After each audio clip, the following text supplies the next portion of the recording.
So much has happened since I last saw you. Fairy lives don't matter today. No protectors here. I thought you'd be glad to see me.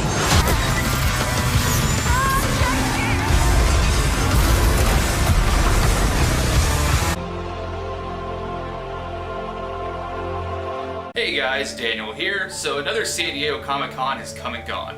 This year I thought it'd be kind of fun to give you guys my thoughts and impressions on some of the announcements and trailers that we got to see this year. So let's go ahead and jump into it, shall we? We got a new trailer for Thor Ragnarok this year, and I also got a chance to watch the panel. Now I'm not gonna lie, I wasn't a huge fan of the first two films, but I think this one does have some promise. It does have some pretty good talent behind the camera and in front of the camera as well.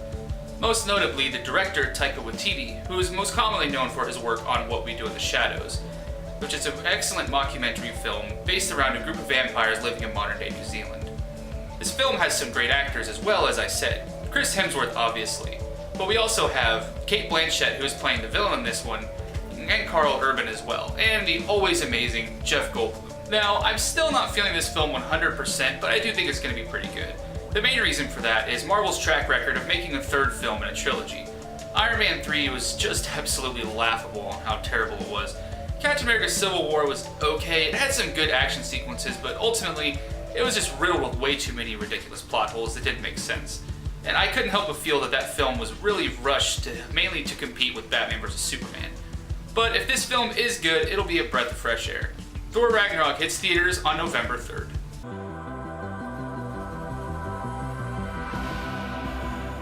We also got another look at Stranger Things Season 2. Now, I can't help but think in the back of my mind that this show is going to suffer from what I call second season syndrome. The Walking Dead is a perfect example of this, where the show started out very strong and the creators tried their best to recreate what made it so popular in the first place, but it ultimately falls short. I do hope that I am wrong in my assumptions though, as they do have some pretty good talent behind the new cast. One in particular is Paul Reiser, who you may remember from Aliens. Stranger Things Season 2 hits Netflix on October 27th, just in time for Halloween. We also got our first look at Bright, a new Netflix film starring Will Smith, who plays a police officer in Los Angeles in a world where fairy tale creatures coexist with humans. One of the biggest questions that I have about this film right now is, which performance of Will Smith are we going to be getting? The After Earth Will Smith, who could clearly give less of a shit about his role, or the I Am Legend Will Smith, who gave one of the absolute best performances of his entire career.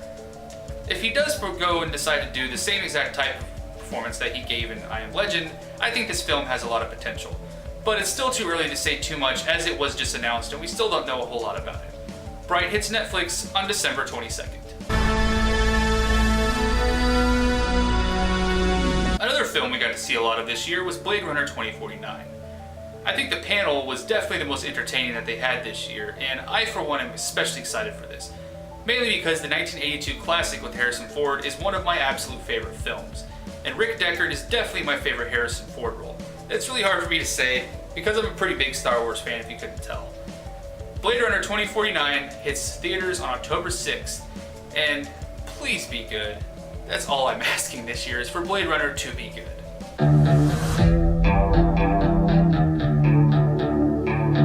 Next, we're going to take a look at the Marvel TV shows. Inhumans looks like shit. That's really all I have to say about that. The Defenders looks like it's definitely got some possibilities.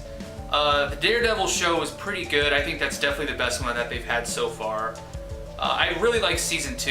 I mean, the Punisher especially saved Season 2 because everything else that didn't include him was pretty boring. Luke Cage was a decent show. I think it ended kind of weak. Honestly, I haven't finished either Jessica Jones or Iron Fist. I thought they were both very boring and I lost interest pretty quickly. But like I said, from what we saw at Comic-Con, the show does look interesting, so we'll have to see when it comes out. The Defenders hits Netflix on August 18th. Now let's take a look at DC's live-action TV series that they showed off at Comic-Con this year.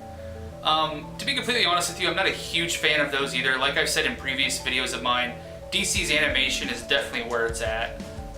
Arrow was pretty good when it started. It definitely fell downhill after the third season. I've seen the first season of Flash and I did enjoy it, but from what I understand, the latest ones have been kind of meh.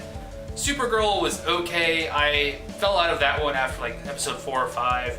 I've only seen a couple episodes of Legends of Tomorrow as well. Wasn't a huge fan of that one. But from what they did show at Comic-Con this year and at the panels, I am interested and intrigued, so I might rewatch some of it and catch up to where I was so that I can start watching the new episodes again. As for their most recent show that they showed off, Black Lightning, I do like Black Lightning. He's a pretty cool character. I've always enjoyed his comics, but I guess we'll see next year when the show does premiere. Everything except for Black Lightning that I mentioned, The Flash, Supergirl, Arrow, and Legends of Tomorrow all premiere in early October, while Black Lightning is set to premiere in mid-2018. One quick side note while talking about DC that I wanted to add in there.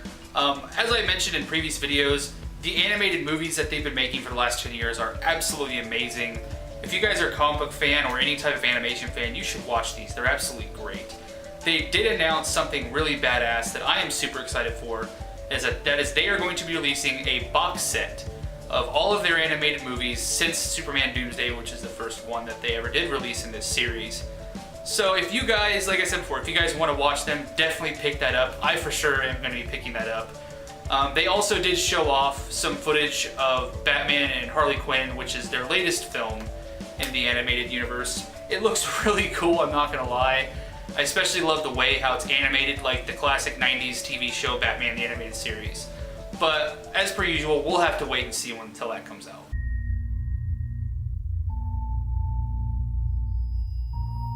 Another movie this year at Comic-Con that got a lot of attention was Steven Spielberg's new film, Ready Player One. This trailer was actually really, really cool. I don't know, admittedly, a whole lot about this book. I know the book came out in 2011 that the film was based off of. I did a little bit of research after watching the trailer, you know, kind of trying to figure out what's going on with it, what the story was and all that. But, you know, all the different pop culture references to the 80s that they had in there, you know, all the different movie franchises, comic books, and video games. You know, I saw Duke Nukem in one, the DeLorean from Back to the Future, which was absolutely amazing. There was also what looked to be Batman in one scene. I wasn't entirely sure by that. There was the motorcycle from Akira. The Iron Giant was in it as well. It just looks like a really, really cool, really fun movie. This is definitely going to be one that I'm going to be checking out. Ready Player One hits theaters March 30th, 2018. Now on to quite possibly the biggest show this year at Comic-Con, which was the Justice League film. This had one of the strongest performances this year at the convention, definitely in my book. The trailer was absolutely awesome. The panel was very entertaining. The trailer showed off our first look at the villain, Steppenwolf. We also got a nod to the Green Lanterns, which I'm a huge Green Lantern fan. Probably my favorite superhero of all time. We also got a good look at Batman's new armor, which looks awesome. It's a lot more reminiscent of the armor he wore in the comics versus the armor he wore in Batman vs. Superman. One thing I am kind of worried about is Cyborg's personality. We didn't see a whole lot of him off in the trailer, but what we did see, it seems like he's going to have a different personality than the one that we're used to.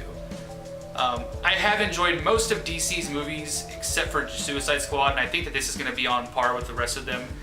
Especially because, for those of you who haven't heard, Joss Whedon, the man behind Firefly and the Avengers, well, at least the first Avengers film, has taken over directing and the post-production of this film because Zack Snyder had a serious death in the family in March. We at Big Stupid Jellyfish would like Zack and his family to know that we are thinking of them in this time of need. DC also did show the first trailer for Aquaman. Unfortunately, it was not released to the public, and I was unable to see any of the leaked footage online before it was taken down. Probably going to be seeing this trailer attached to Justice League when it comes out. Justice League hits theaters on November 17th. One last thought and impression before we end up here, and that is on Avengers Infinity War. For those of you that didn't hear, it did technically make an appearance. They did show the very first trailer for it behind closed doors, and of course, as usual, there was leaked footage online. I did get a chance to see it, and it was actually pretty impressive. Some highlights of the trailer we got to see were Thanos. We got a very good look at him, which I'm going to complain a little bit here because they did redesign him yet again. I believe this is the third or fourth time they redesigned him now. This time it was to make him resemble Josh Brolin, who is portraying him. We also did get a good look at some of the new armors that everyone's going to be wearing, specifically Iron Man and Spider-Man's new armor, which looks absolutely fucking amazing.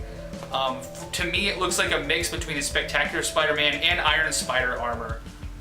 It was black and red and then had the yellow spider emblem on it. Another thing that we did get to see in it was some of the powers of the Infinity Gauntlet. One part of this trailer did show Thanos pulling meteors out of space and hurling them at the Avengers, and that was pretty awesome. But we probably won't be seeing this trailer for a while. My thought is that it's probably going to be attached to Thor Ragnarok in the end credits scene, kind of like what they did with Captain America, the very first one, where they tacked the first Avengers trailer onto the end of it. So we'll find out later when this comes out. I could be right, I could be wrong about it, but we'll know. Avengers Infinity War Part 1 hits theaters in May. So there you go, guys. That was my thoughts and impressions of all the biggest announcements at this year's San Diego Comic-Con. If you guys have any recommendations or would like to add in your 2 cents to the conversation as well, let me know down below in the comments. If you liked what you saw, please subscribe, give me a like, and until next time, I'm Dank Dagnall, Papa Bliss. I've got something in my front pocket for you. Why don't you reach on in my pocket and see what it is?